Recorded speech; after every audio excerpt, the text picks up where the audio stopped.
I wanted to come back and make a quick correction because I still think there's some confusion about the data analytics on the computers and the data dump, the Celebrate reporting on Lindsay's phone. Two very different things. And I think there's some confusion because I'm seeing people in the comments saying, oh, well, Patrick did all the searches. She didn't do any of the searches. And I'm like, hold on, though, but that's not accurate. And there are some that we can absolutely attribute to Patrick. And I'm going to tell you what ones those are. But there are some that need to be attributed to Lindsay. And I think it supports this idea that she was really, really struggling and she was very, very sick and she was trying to get help. And her cell phone records show that. It shows how badly she was struggling and they didn't listen. But first, let me start here.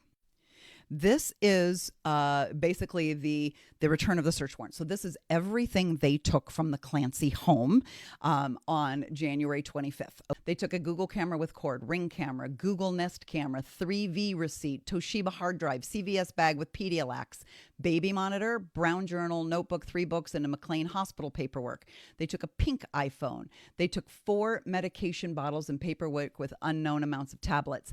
They took tablet with a blue case and a power cord. They took a tablet with a purple case, black laptop with charger, Windows laptop with charging station, laptop with cord, 2 workout bands, pink iPhone with clear and brown case, a brown belt, yellow exercise band, and the rest starts to go on. That was basically the technology that was pulled out of this family's home. They divided this into basically 2 work streams. One group has to work on the computers, right? Let's look at all the email trails, all the internet searches, everything that's done on a computer. The other group does the Celebrate cell phone extraction, which basically mirrors her cell phone and then goes through all the data on the cell phone. Now, the bow-wearing Bopsy twins would like you to believe Lindsay pulled off this long con that for like 4 or 5 months, she lied about being sick. She was manufacturing things. She was writing down notes, creating diaries, going to doctors, but never taking the medicines. She was doing this whole long con for a very long time. Could use the postpartum excuse when she finally decided to kill her kids, right? That's what the prosecution is saying. And so it was deliberate, it was planned, basically strategized all the way up to the day she did it, right? That's what they're saying. And they believe that all of this cell phone and laptop and just all of the doctor's visits and all that actually supports that she was faking it. She was building herself an alibi, which is the most stupidest fucking thing I've ever heard, but this is these DAs. One of the things that they said was even all the way back to August 23rd. So this was really before she was suffering insomnia, suffering anxiety. This was well before she was supposed to return to work. This was back when she was still like seemingly okay.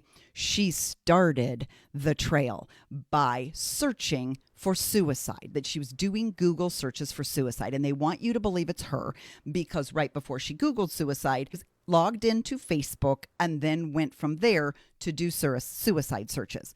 That's what the prosecution wanted you to believe. And they've sort of like just said it that way. Yeah, she was on the Facebook page and then she was doing Google searches for suicide. Cut and dry. Look, she's a monster who planned this for 4 months. Now, the Facebook page is neither here nor there. I'm going to explain why when I talk about the witness up on the stand.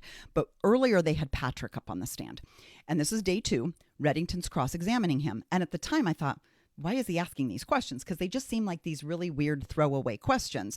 But he was trying to kind of course correct what the prosecution was saying, that Lindsay had done suicide searches. Okay. Now, if it were you and me and I'd heard somebody was doing suicide searches, I would think that person is sick and probably is seeking help or advice or a hotline. The prosecution thought she's a conniving little devil who's just starting her plan. That's how they took it. Okay. But what Reddington says was, do you recall doing a search for suicide? And Patrick's like, no. And I'm paraphrasing. These are not, I can go back and look at the transcript, but I haven't. But he basically says, no, I wouldn't search for suicide. And he says, are you sure? Because would you maybe have looked up a music artist by the name of Tom Hall? And then Patrick's like, yeah, I like that guy. And he's like, would you maybe have been listening to his music and maybe something popped up or you were looking at something that said that he had died. And then maybe you would have clicked on something about an article or maybe clicked on a link and somehow discovered that this singer had committed suicide. And you were maybe clicking one or two links to just kind of read about maybe his suicide. And Patrick's like, okay, yeah, that could be possible. Like, I don't remember doing it, but he knows that artist and he likes him. And it's possible that he probably did do that, kind of mindlessly clicking. Okay. When Reddington brought that up, I thought that was really weird. What the DA should have thought was, oh, fuck, he knows something. He knows something. And they didn't catch on, and they still put a witness on the stand to get fucking buried. Because then Kyle Paveo has to get up on the stand. He's from the Massachusetts State Police. And they want him to solidify this story that Lindsay was on Facebook and then Lindsay did suicide searches. And he's like, well, he's kind of beating around the bush. Well, I'm not entirely sure. We know the searches took place. We know someone clicked on this link. We know someone went down a rabbit hole and kind of kept clicking and learning more, but we're not really sure of who it was. That's all the information we have. Now, Reddington gets him on cross-exam and basically says, well, are you sure it wasn't Patrick? Because right then you had to have known, Reddington knows it was not Lindsay. And he knows where Lindsay was because Lindsay was at a doctor's appointment. Lindsay left in the middle of all of the searching. She left to go to a doctor's appointment. So it's pretty much impossible that it was her, but he needs this cop to say that. So what he says is this, like, okay, so someone's on a Facebook page at 9:40. He's like, there's no evidence that there were any objects, meaning no one was doing searches, no one was writing comments, no one was adding photos, no one was liking or commenting, no one was doing all that, right? It was basically the Facebook page opened up. I think it was probably already open. I think whoever went to use the computer last never shut down a bunch of tabs. So the next person goes to open it. And on that type of computer, I believe they're like widgets across the bottom. So as you open it, it pops up and you're like, oh, email, oh, Facebook, and you're kind of Xing out of things that the previous person looked at. So it's very possible that he never even went to her Facebook page. I don't know, maybe he did, but it doesn't look like there were clicks. Like it doesn't look like there was activity. It's just on the Facebook homepage. Then at 9:42 goes to Spotify and searches for Tom Hall, then plays a song, then Googles Tom Hall. Then it takes them to Wikipedia, where you go down the URL and there's a death section, right? It's like born, died.